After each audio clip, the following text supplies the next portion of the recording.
Yeah, yeah. All right, well, let's get us rolling here. Officially episode 6 of Conversations with Community. Let me see if I can say it. I won't be able to, but Jean Pedro, Juan, I can't do it. Juan, Wow. Juan. It's Close. cool. I It's like close how, enough. yeah, I like how you can just kind of roll it off the tongue there. It's neat. You're down in Brazil, and you'd reached out to me a couple weeks ago. I actually got really excited when you did contact me because the topic that you had, I was, oh my God, it's perfect. And basically, I guess a summary would be more or less, gatekeeping in music in terms of being a fan and maybe trying to explore new music, but having other people tell you, oh no, that's not the real version, or that's not the proper album to listen to, or you're not a real fan until you've heard this, that, and the other. And then you even got even deeper about a friend that you have who just constantly listens to all this music and it starts to feel like work to you. And so just a great topic in general. So we haven't really discussed where to kick off, but wherever you want to start, be my guest, because I think this is going to be a great topic to talk about.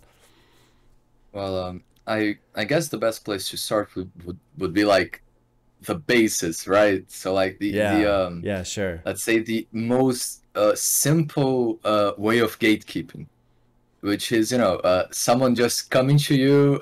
I think the best example, honestly, is I don't know if this is that common there as it is here, but it's like a person wearing. No, I think it is a person wearing a shirt Yeah. of a band, and then someone comes to them, and they're like, oh, you're using that shirt? Well, name me 3 songs of the band. Name me 3 albums. What's your favorite album? I don't know. What are the name of the band members? Yeah. Right. And Right. that kind of thing. And I think that's really where it kind of begins, because I think the main thing of gatekeeping is trying to make you feel ashamed of something. I think that is the main thing, right? Because the person approaching you in that way kind of wants to morally humiliate you in a way. I think that's the best way to I describe that. mean, I don't know if I would.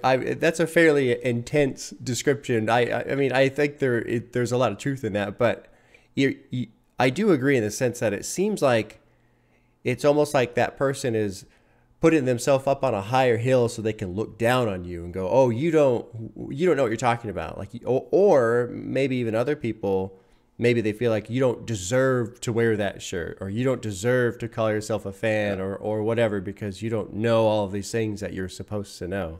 This the thing about the shirts came up, I think yesterday in Discord. Somebody was talking about Yeah. how Yeah, I saw so that. yeah, and it is a funny thing, and it was great because somebody kind of countered the argument with the fact of, well, some people just buy shirts because they look cool, and it doesn't matter, Yeah.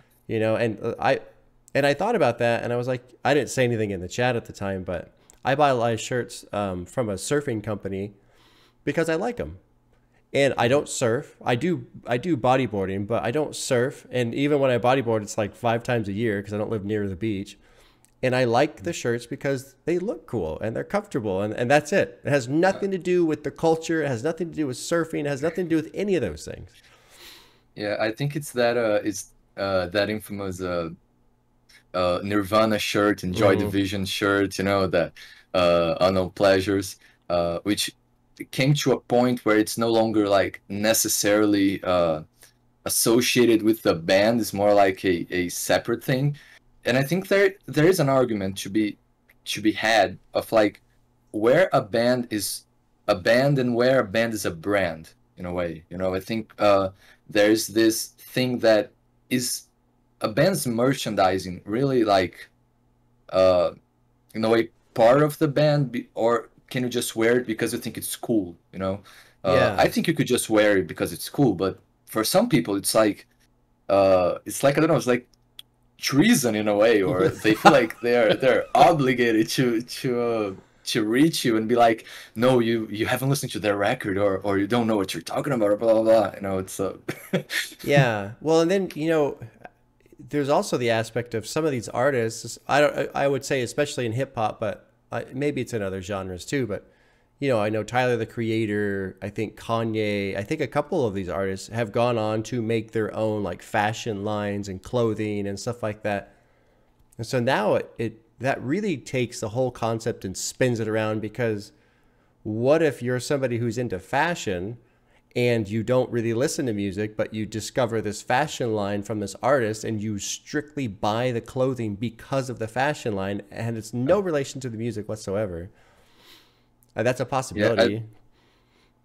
Yeah, I think Kanye reached a point where he kind of dissociated himself completely. You know, his brand.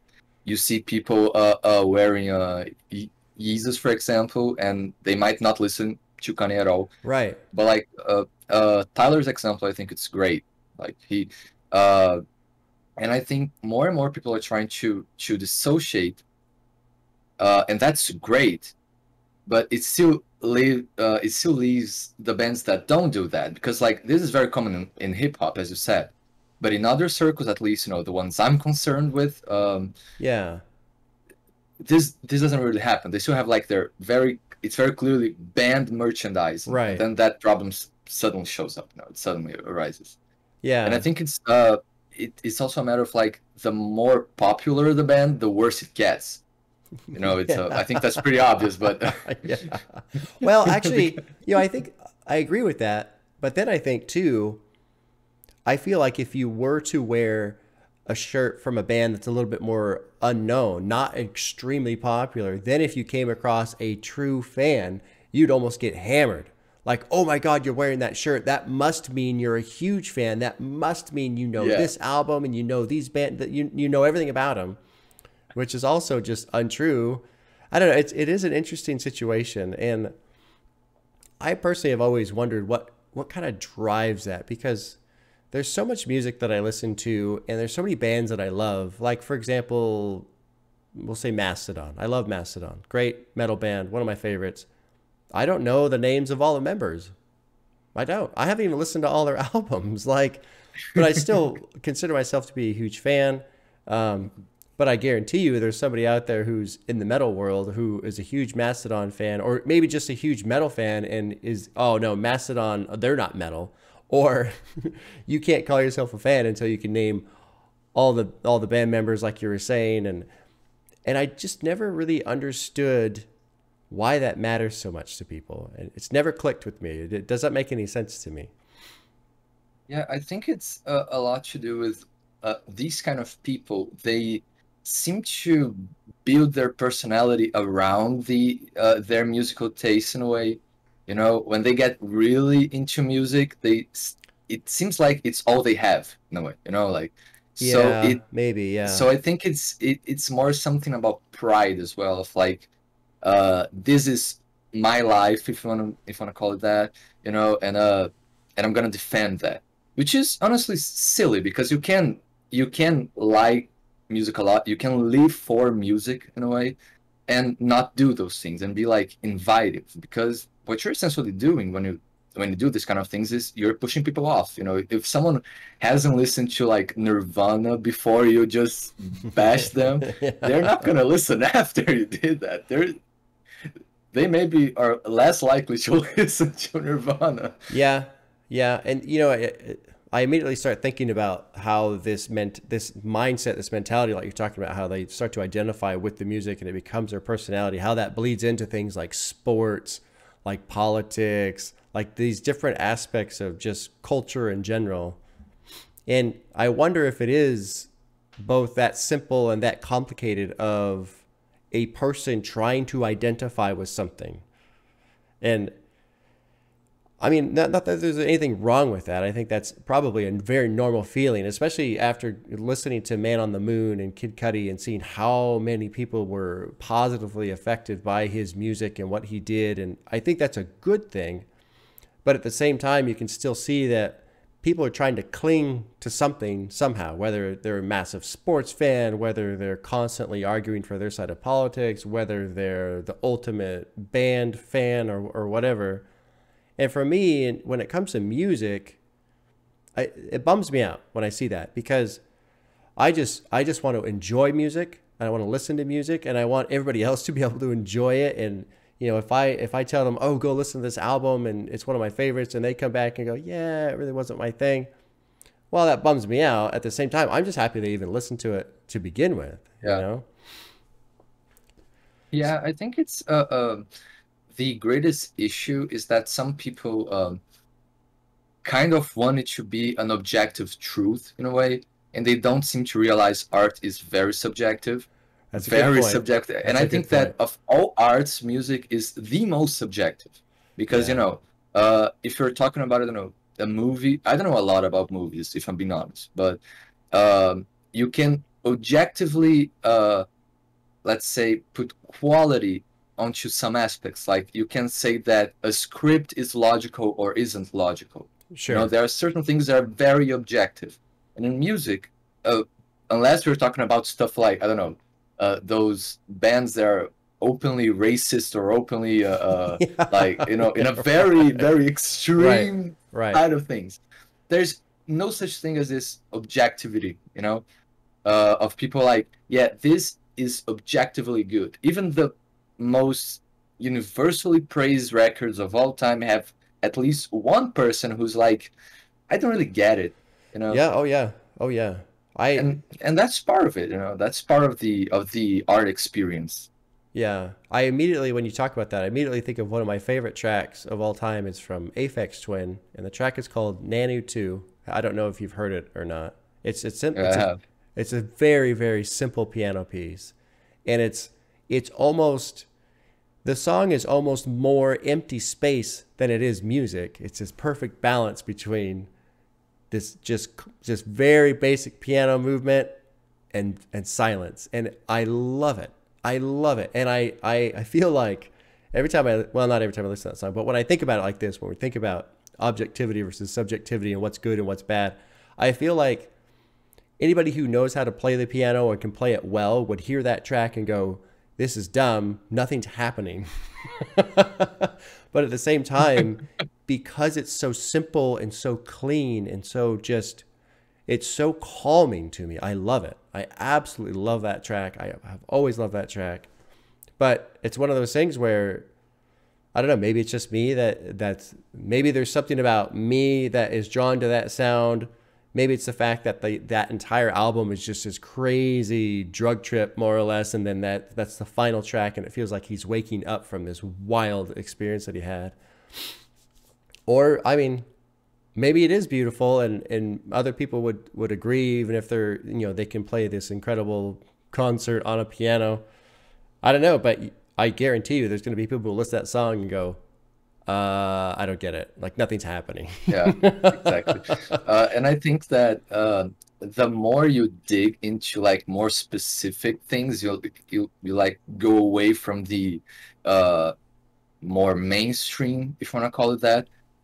The more you dig, the more this kind of happens, you know, where like people have very different opinions because art kind of gets more and more specific in a way. It Yeah. gets more and more niche, and then Yeah. you have this kind of situation. And what blows my mind is how people don't realize that it's all subjective. And I get it. Like, if there's a song, like there's a record I absolutely love that it's called Titanic Rising by a singer called Wise Blood. Okay. It's a very recent record. It's like 2019, I believe. It's this beautiful exploration of love in the modern age, and like it feels like if the Beach Boys hired a female singer to make a record in the 2010s. It's like it's Cool. beautiful, it's gorgeous, and there are people who simply don't click with the record. You know, like my father. I showed this to my father, and he he said, you know, it's cool. Yeah. It's not like my vote. And I was like, what do you mean?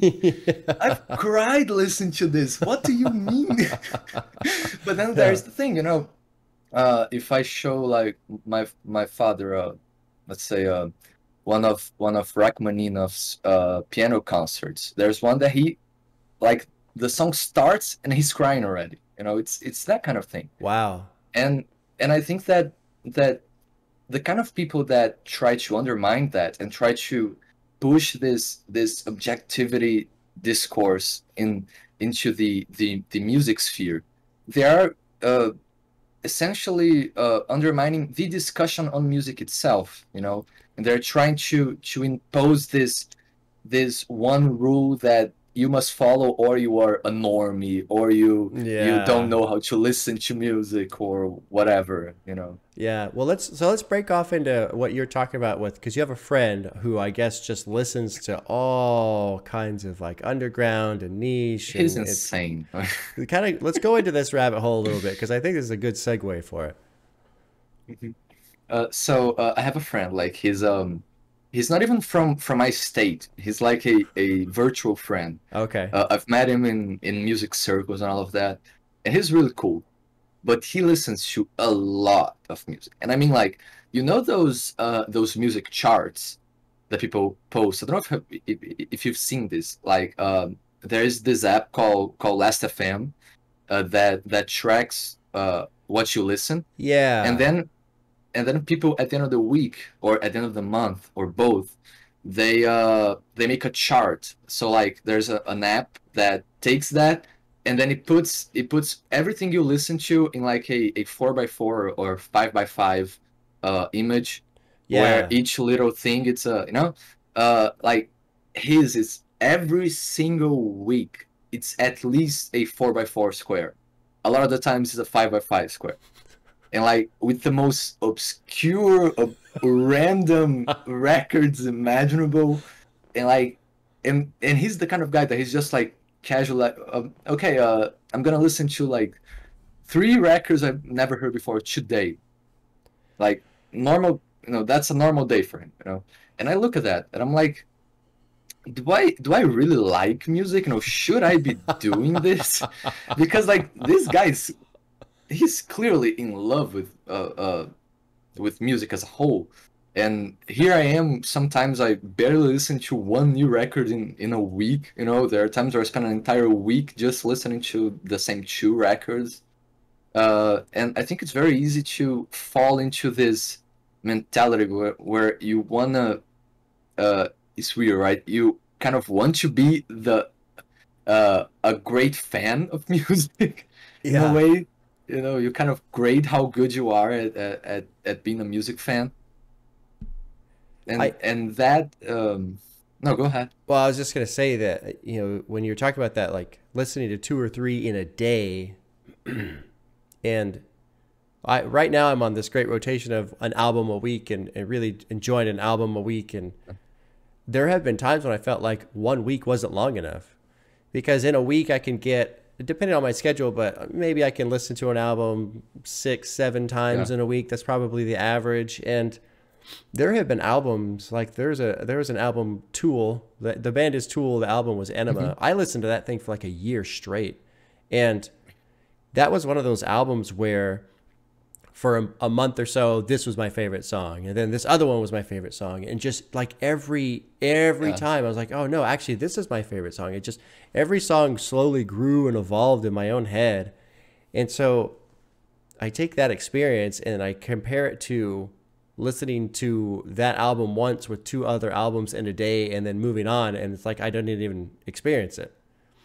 Yeah, exactly. There are people who, you know, each one is their own individual at the end of the day, and you know, this friend, for example, he has a very good memory. He can listen to a record twice, and he's gonna remember like all these insane details about the about the songs, you know, which is insane. Yeah. But then again, uh, I think we should allow ourselves to experience art at our own pace, and especially because I found that really great art for me takes time to really blossom. You know, there's a lot of records that I've listened to once, and I'm like, this sucks. Wow, this is really bad. Or or maybe not that extreme, but like I don't really feel anything about this. And Yeah. then, you know, one day at one specific moment, I'm I'm doing something, and I put it on, and boom, it clicks. And with that record I mentioned, Titanic Rising, that was what happened. You know, I listened to a record like 3 times uh, throughout a week, And I was like, yeah, it's a good record. There are a couple of good songs, better than like these other ones. And then one day, like months later, I was going to college. I grabbed a bus, and my bus trip is like 45, 50 minutes to the. So I was like, yeah, let's put on the record. And I was like, it was like I was listening to a whole different experience, like it hit. And I think Interesting. that when we, yeah, exactly. And when we kind of force ourselves to listen to a lot of music, sometimes we are just discarding um, potentially great art in favor of listening to as much thing as we possibly can. And a lot of the times, listening to as much thing as we can just to say that we listen to a lot of things, that so you can be like, yeah, yeah, I've listened to this man and that. So my opinion on music is very, very valid. Yeah. That's what I feel happens a lot of times. It turns into like this sort of flex on people. Like you don't know what you're talking about because you haven't listened to all of the stuff that I have listened to. And since I've had a wider range of experience with music, I therefore know more. But I would argue against that and say what you're talking about is a little bit more important because, like with that album from J. Cole, the 2014 Forest Hills Drive, I noticed very much in the comments that people either love that album because they had that deep, meaningful connection with it, or if they didn't have that kind of connection, they've really kind of found it somewhat passable. Like they just weren't that into it. I didn't really see many comments that were like, "Yeah, I've always enjoyed this one, but it doesn't have a personal connection to me." Like the people who enjoyed it, it's because they had that experience, like you're talking about, where it just, for whatever reason, it just clicked. It clicked, and it became a part of their life. It became art for them. It wasn't just music; it Yeah, was art. And so yeah, I feel like that experience, and at least in my opinion, I feel like that experience is much more important than having a wider knowledge of music and having heard a larger variety of music, because while that can be useful to some extent, for me music is all about the feeling, man. Like it's if I can connect with an album, that's the most important yeah, element. yeah. There are a lot of people who do this kind of things where they're like, oh, this song is great because it has like 5 times signature shifts here. It goes from this to that, and others are like, oh no, this song is great because the harmony in it is so complex. It modulates 5 times and it does this and it does that, and I'm like, okay, so what you're saying, you're describing like things, but that in itself isn't the quality of it, uh, which is why I've never really connected with like the traditional progressive rock music. Apart from like a few bands like Oh, King okay. Crimson and Yes and and I'm forgetting the other one. Um, but apart from like very specific bands, a lot of them just sound like they're going on a rampage. And it's fine for me to like not liking someone do, but when someone comes to me and they're like, no, but this is the objectively superior music Right. because it has this and that, and because it is the classic rock with a classic influence. And I'm like, you know does this really matter? Yeah, and it seems like that's and I more feel of like a mechanical connection than emotional yeah, connection. yeah, and I feel also like people are trying to find excuses to like the record. I think that happens a lot.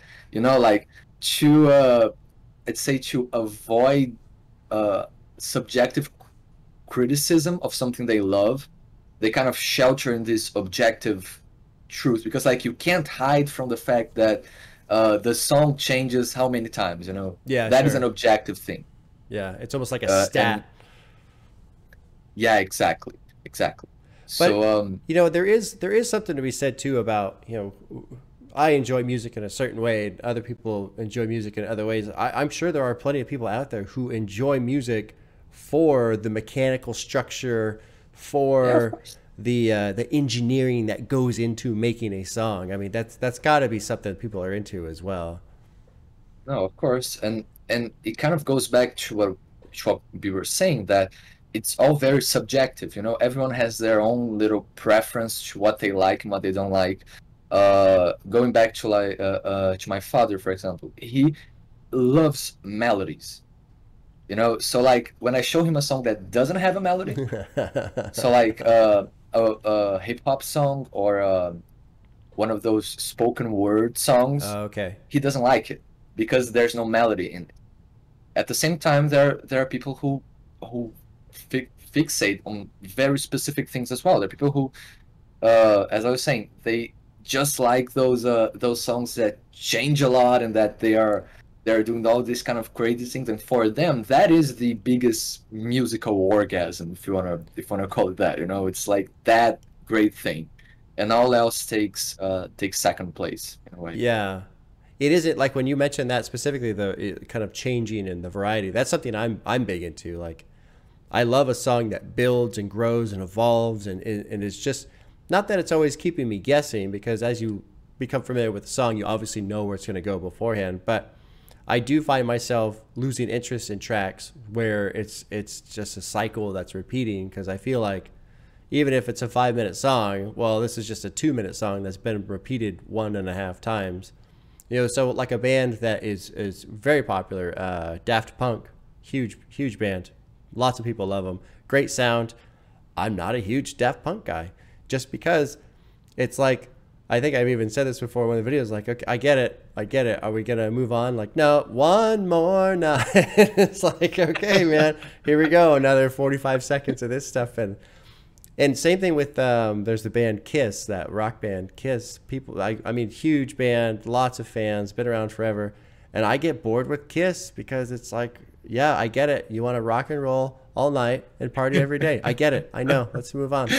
I just get bored. It's the same thing. It's the same thing with AC/DC. It's like every song is kind of very similar to one another. Yeah. And I get it. Yeah. There are people that, you know, that thing, it's everything they need. So like AC/DC putting 20 songs that are exactly the same, Yep. but, you know, just have like slight different lyrics, slightly different solo, whatever. No, for them that's perfect. You know, Yeah. do I need anything else? Then you know, 20 songs that are like 20 versions of Back in Black.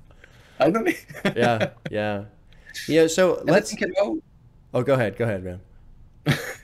I think it all goes back to this idea that we were building on earlier, that people kind of want that higher ground. So some people then take this very specific subjective taste they have, and they try to apply it like to a wider group of people, and then obviously it doesn't work.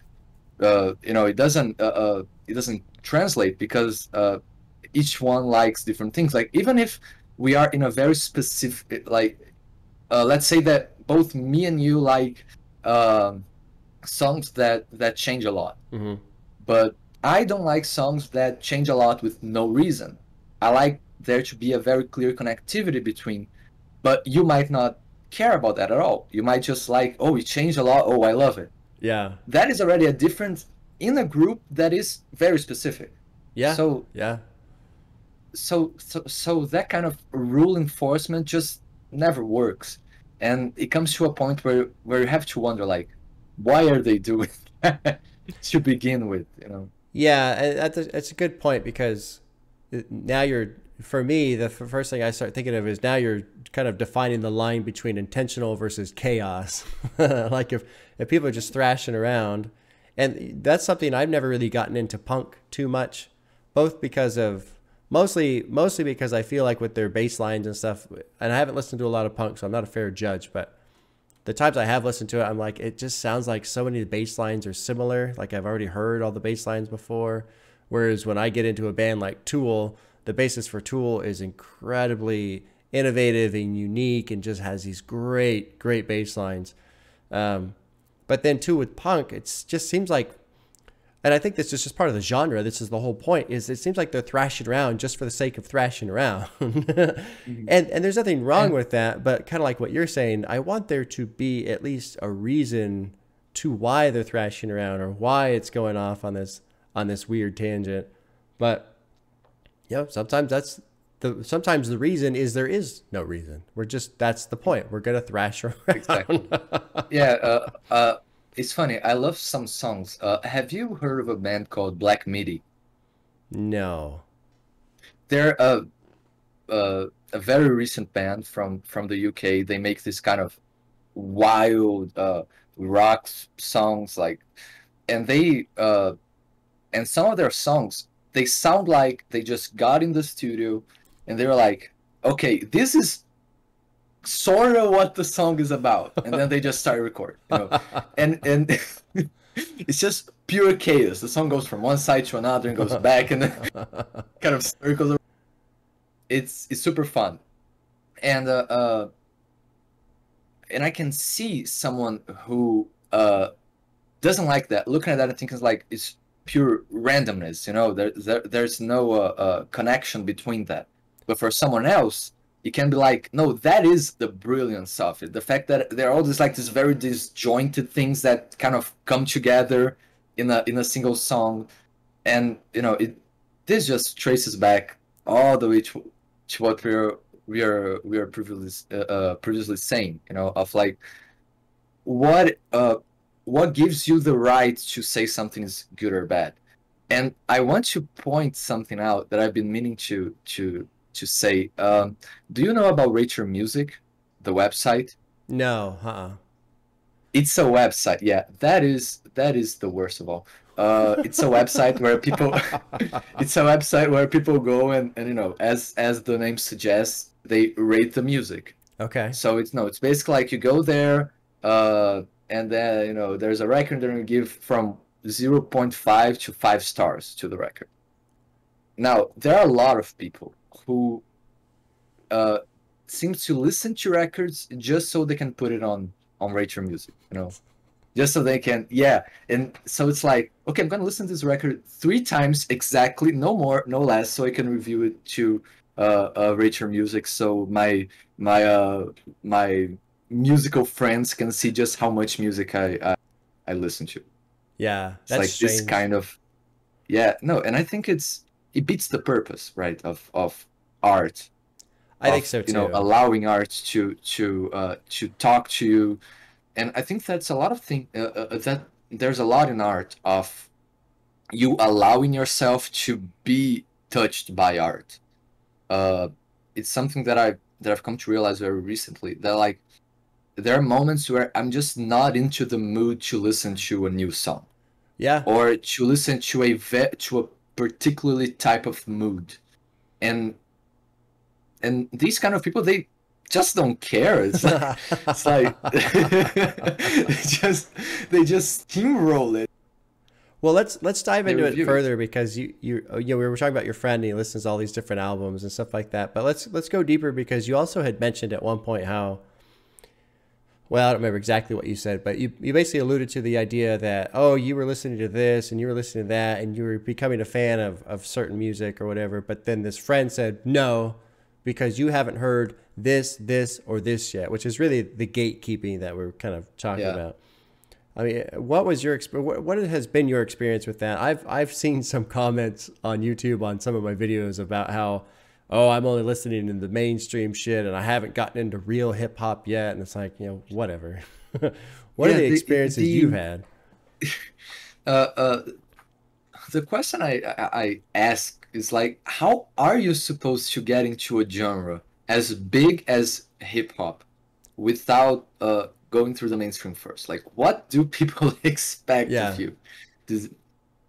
But anyway, my experience, I am a person that I am very easily bothered by other people's opinion on like art. It's something I shouldn't be, but I am. Like, if I love a record and someone comes and say, yeah, this sucks, I'm gonna be bummed, you know. I'm gonna be, god damn. So what I want to mention is that what this friend did and still does in a way, is not a direct kind of gatekeeping.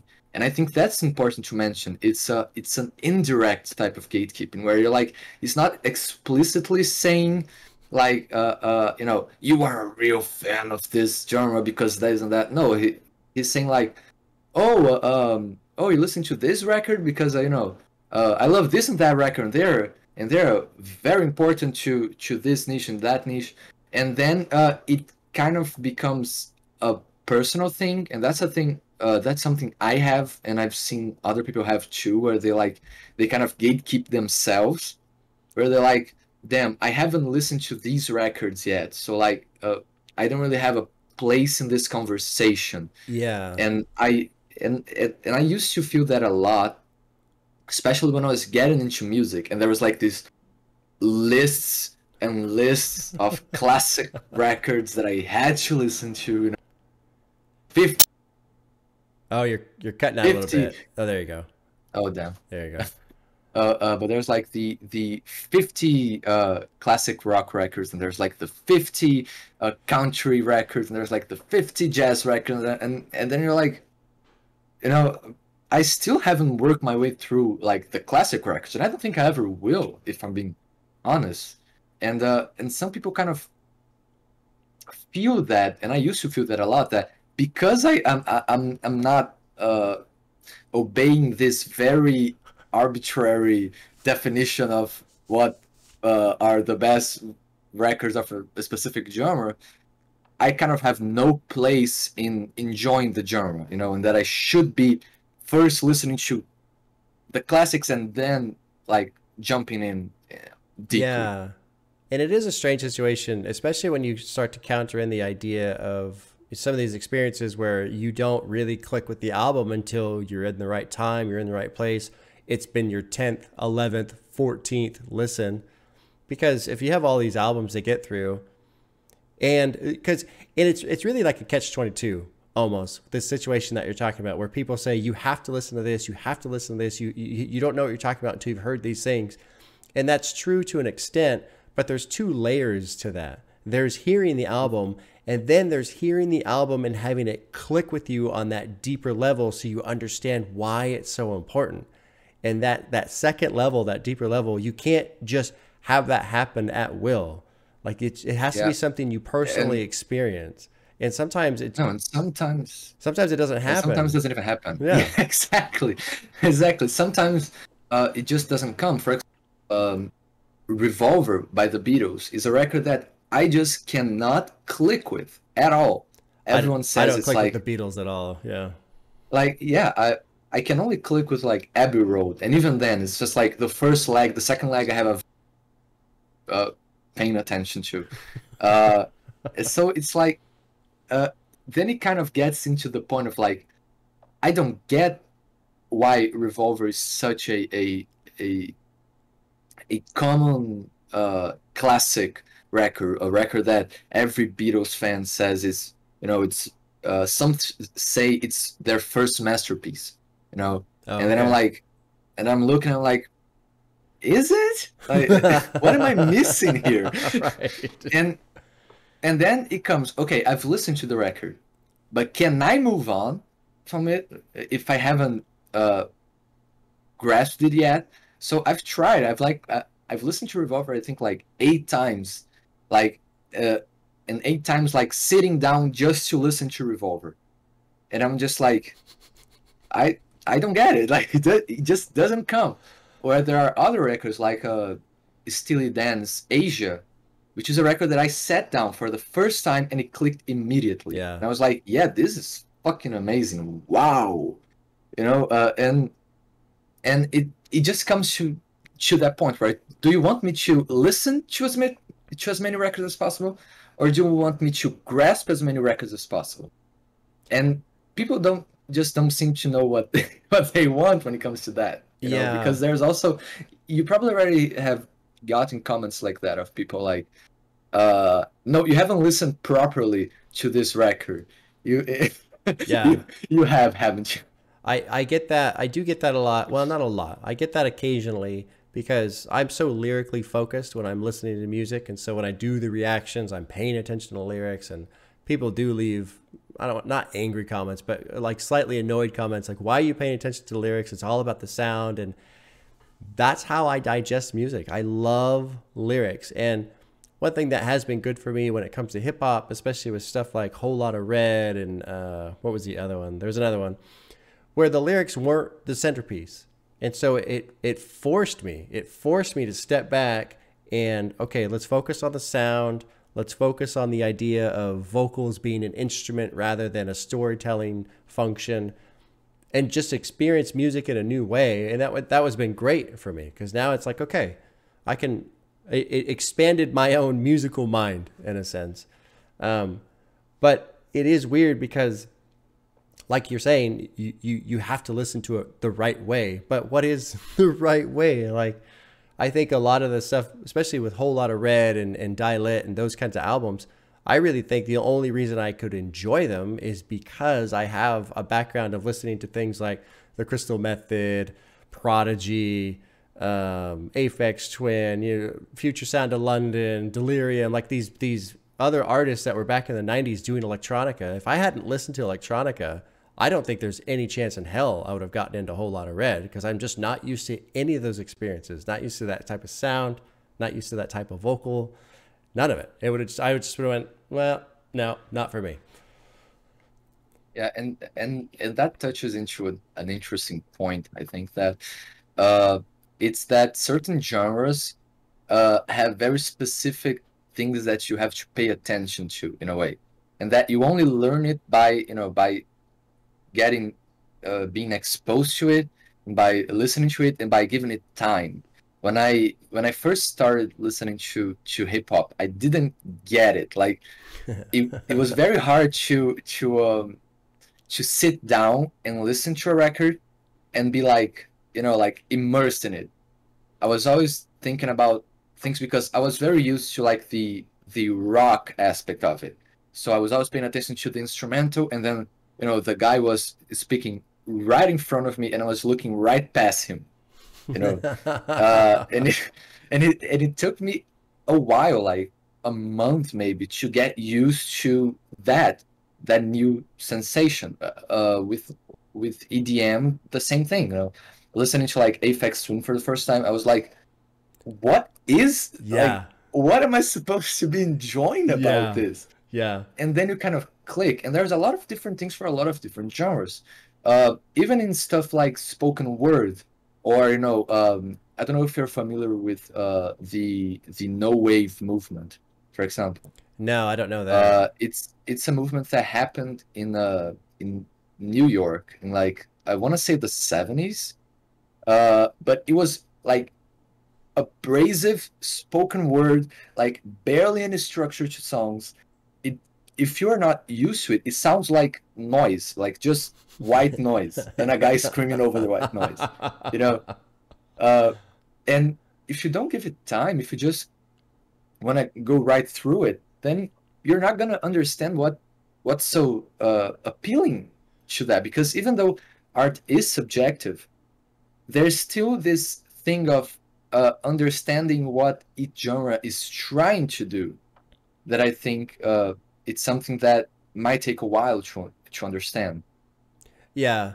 My son, I primarily listen to rock. My wife listens to rock. Well, she listens to what I listen to. She's not a huge music fan.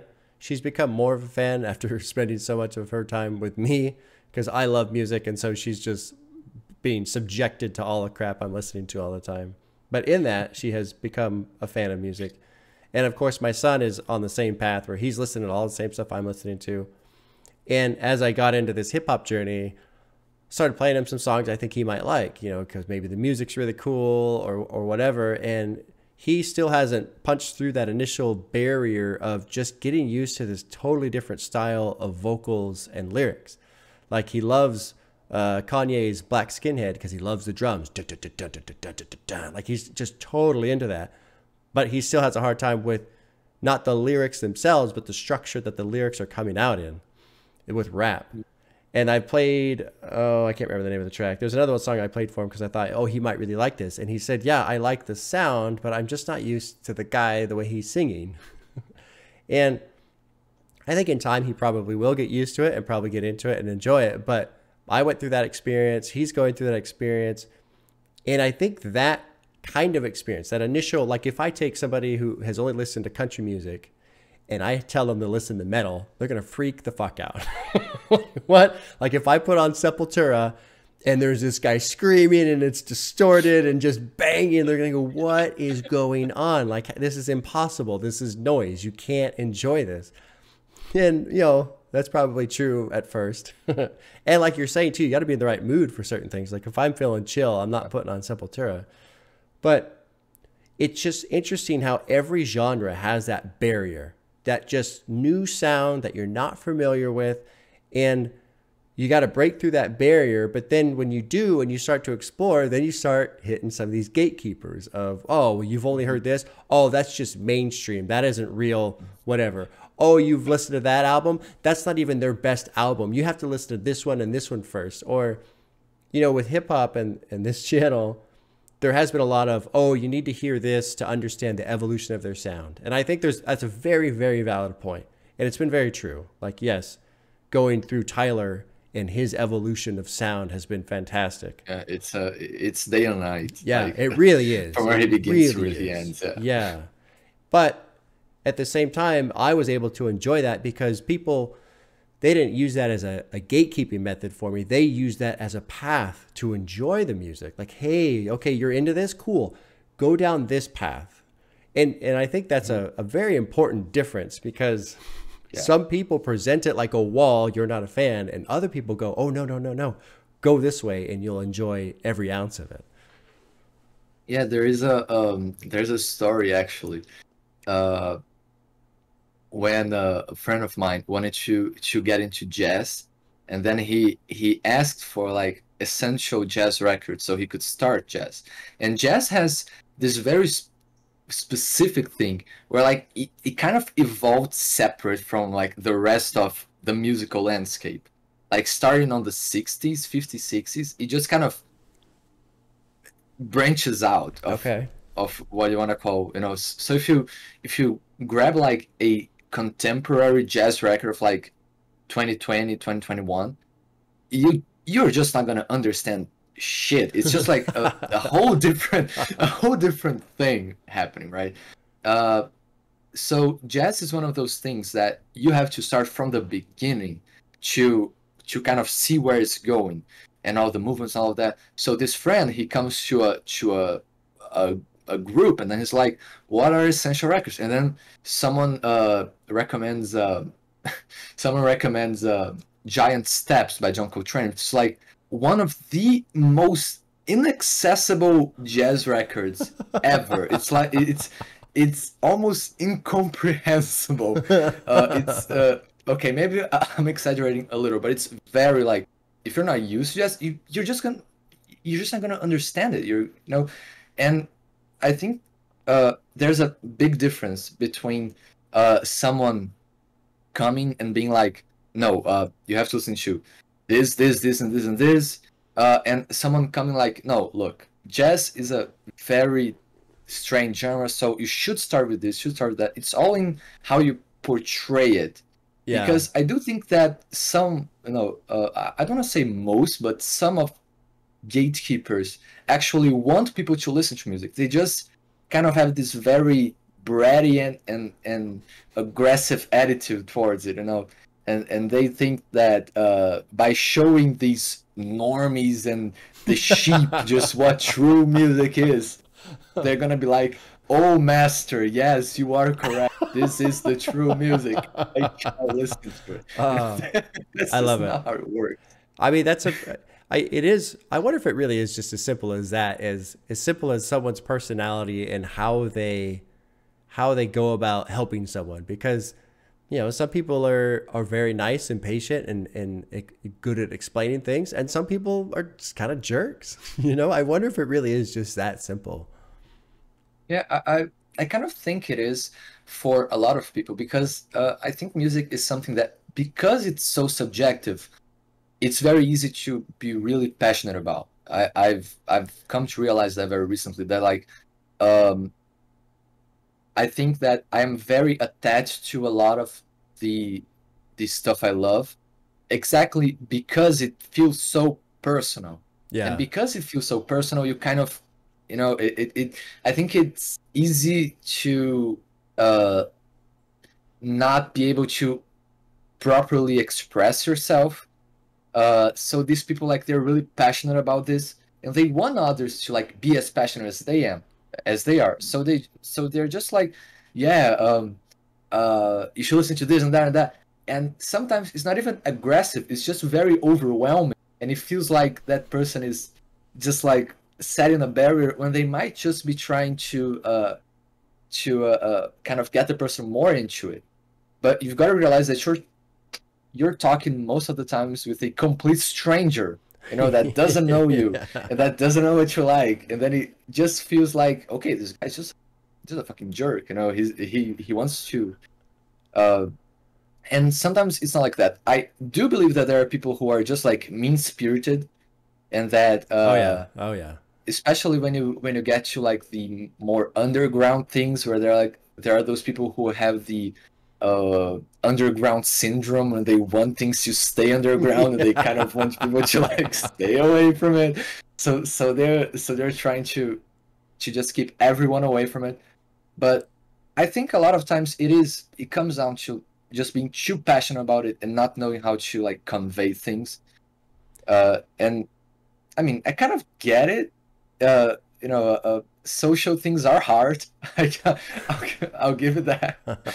But it doesn't change the fact that it is pretty scummy. Yeah, well, I think you bring up a good point though, in with it being so personal and having such passion around it. I there probably is an element of one person wanting another person to have the same experience that they had, not because that's the right experience, but because that experience was so powerful to them. And so maybe there's this intensity that comes off of, man, I really want you to understand how it feels to understand this album. And so you got to listen to it. And you, maybe they're not saying it explicitly, but maybe without realizing they're implying you have to have the same experience I had, not because that's the right way, but because it was such an impact on me and my life and enjoying music and so on. We're at about 53 minutes, which is fine, but I want to touch on one last topic that I think kind of goes with this.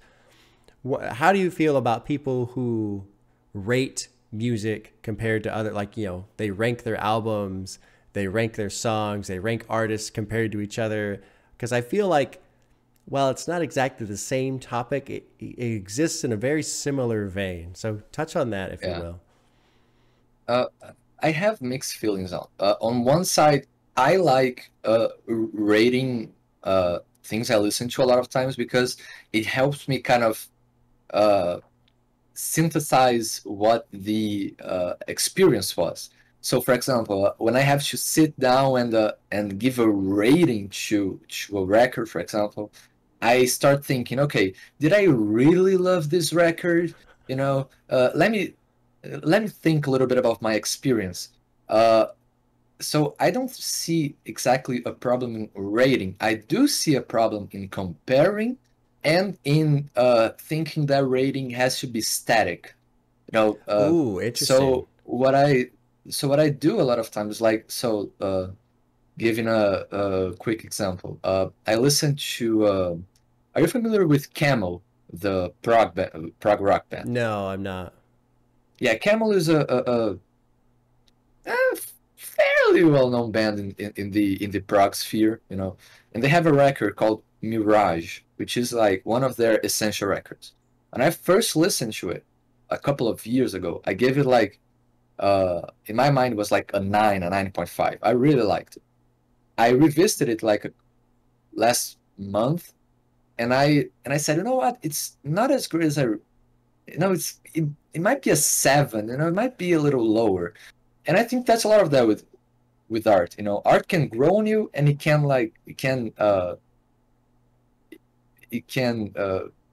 get worse as well. You can dislike things more, and I think that's natural. You know, it's part of the art experience. And I think that what's bad is when you try to put a rating so you can have a permanent rating on that, and you can use that to compare to other arts. So Yeah. then the insane happens where like you are comparing a record that just came out to a record that came out like 30 years ago, Yeah. and you're putting them on like you know, and I'm like, that's just not how it works. You know, at least for me, I just can't seem to understand this mentality, you know, of doing this in this very specific thing. And I personally am against you know, I try to avoid comparing things in general when it comes to subjective things, when it comes to like food, or it comes to music or films or anything that, you know, is about taste. I try to avoid comparing because I think that then you can get into the rabbit hole of like you're listening to a record and then like, yeah, this is really good, but not as good as that other record. No, that's not, you know, and then it just gets, and then it just kind of I personally struggle with this, where like I have a hard time enjoying what I'm listening to because I'm thinking about like the comparison, and I think that is is something that is very easy for it to happen because of how available and widespread the informations are. So you are aware of the amount of records that are out there. You are aware of how other people rate things. So then it can get even worse because other people are rating two records you love in a way that you don't agree with, and then you're gonna try. No, but I think differently, and you know, it's all a mess. I don't think art in general and music in specific is made for this kind of very direct comparison, you know. I agree. It's something it's something I never really thought about until I started doing this channel, and especially now with the Discord being up and seeing people talk about, you know, Kanye albums coming up. There's a lot of like ranking, you know, debates on which one's the best and not, and you know, people having hot takes on each other and stuff. And what's been neat is, at least in the Discord server, everyone's been pretty respectful for the most part. Like they'll go back and forth a little bit, but no one's like legitimately getting mad at each other. But as I watch these conversations unfold, I'm always just a little bit baffled. I think I exist in the same vein that you do, in that I don't even feel like there needs to be a comparison to anything at all. Like for me, every song, every album is its own piece, and it exists in its own space, and it can either stand on its own two legs or it doesn't. And that's it. And even if it's great, or if it's so-so, or if it's passable, the only thing that really matters to me is, will I listen to it again?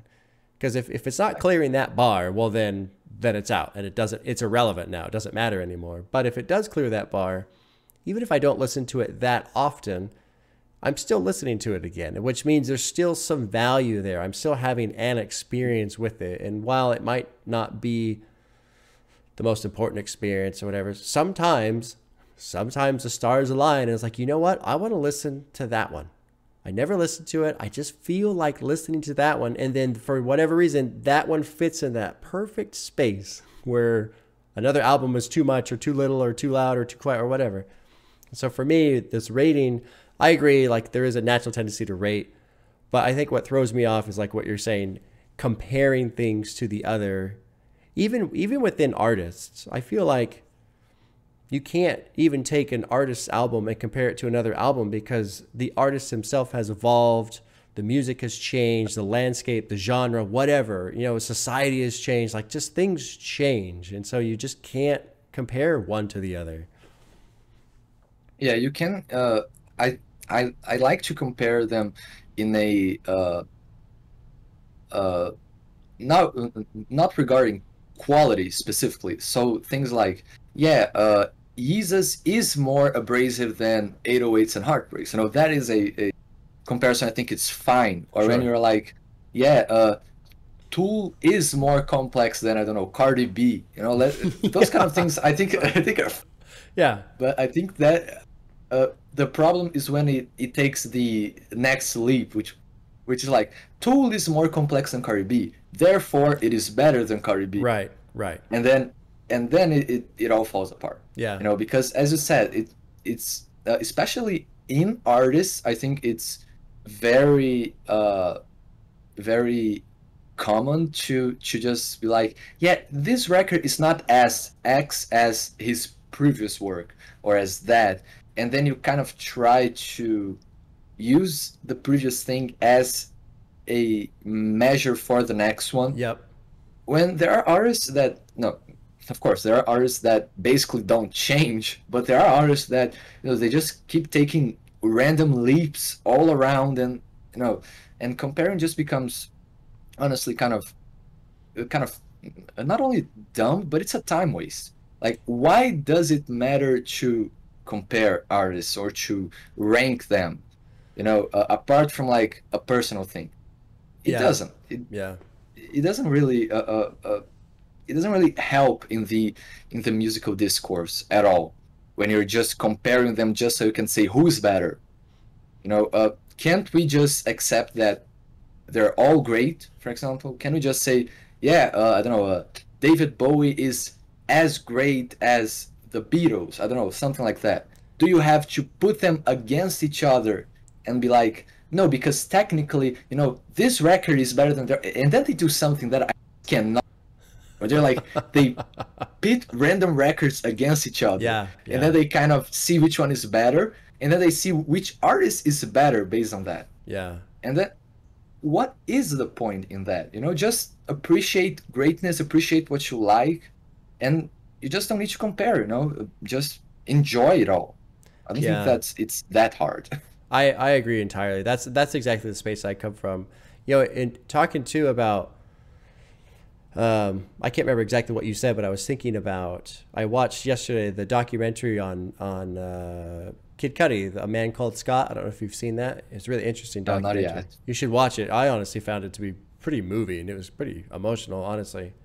But even with him, and in that documentary, he's talking about how it's kind of fucking wild, but as he's, Man on the Moon 1 comes out, and then he just keeps working and working and working. And he even said himself, I have to change how I sound, because if I sound the same, I'm already bored with my own music. And so he was just constantly changing stuff, constantly changing stuff. And he said, well, I'll somewhat paraphrase, I don't want to quote him, but basically it was a challenge because people were getting upset because he didn't sound like how he used to, but he didn't want to sound like how he used to.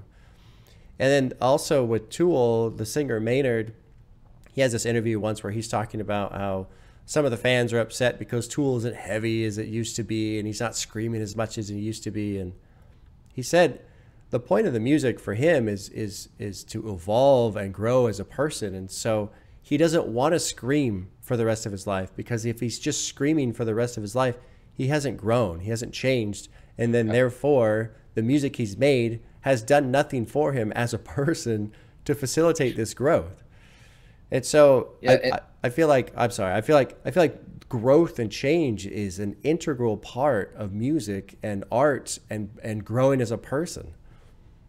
Yeah, and I feel like sometimes fans kind of get entitled Oh yeah. to the art, so they're like, you're not doing art for me, and an artist should not make art for their fans. He shouldn't make art for himself, and for whatever he feels right. And if the fans enjoy it, then that's a plus. Now, of course, you should have in mind what kind of fans you have. I think that's Right. important. Yeah.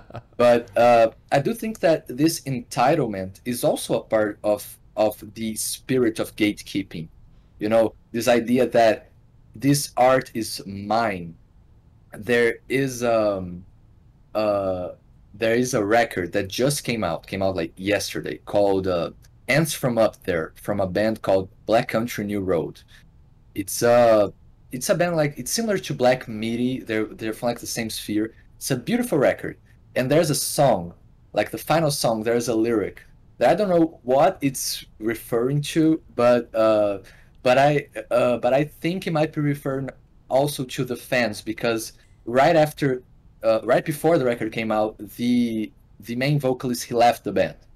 Oh, okay. Uh, and the lyric is something like, "Oh, your generous loan, your crippling interest," and I think that is a very it relates a lot to this topic of like, I'm giving you, and look what is look what is it you're taking from me. You know, I'm giving you this piece of me in a way. You know, this art is part of me, and you're taking it for yourself, and you're like doing things I didn't want you to do. So you know, I think it's also a thing to think about when it comes to that, of this idea of like being very entitled to this thing because you're very emotionally moved by it and you're very passionate about it, and then you kind of start thinking it as an extension of yourself. Yeah, you know, I don't know if you saw the episode with Nick when we were talking about Frank Ocean's Blonde and that album, and he had mentioned something in that about how anytime something tragic happens in Frank's life, the fans get all excited because, oh, we're going to get really good music from this. And just a fucking awful, awful thing to say, in my opinion. But then you take the reverse of it, too, where I think something like Frank Ocean's Blonde or any album that's like that, that's deeply personal to the artist. Imagine if that artist felt like, oh, I can't make it. I have to make something my fans will like. And how many amazing pieces of music we would have lost because the artist didn't go, you know what, I'm going to dig into myself. I don't care what anybody thinks. I'm going to make this for myself so I can work through whatever I'm dealing with, and people can either love it or not, and I don't give a shit. Because to me, that's how you get the most pure music, the most pure art, is when somebody really digs in like that. Yeah, but it's much easier said than done, right? Because when you, man. especially when you have like when you when you already have a fan base and you already have expectations, for you to just let go and be like, no, I don't care what critics think. I don't care what my fans think. I'm doing what's good for me. You know, it's very easy to say that, but it's that kind of thing that even if you want to avoid it, you are gonna take into consideration a lot of times, even if you don't want to, or even don't seem to realize. You know, I do think there's an aspect of like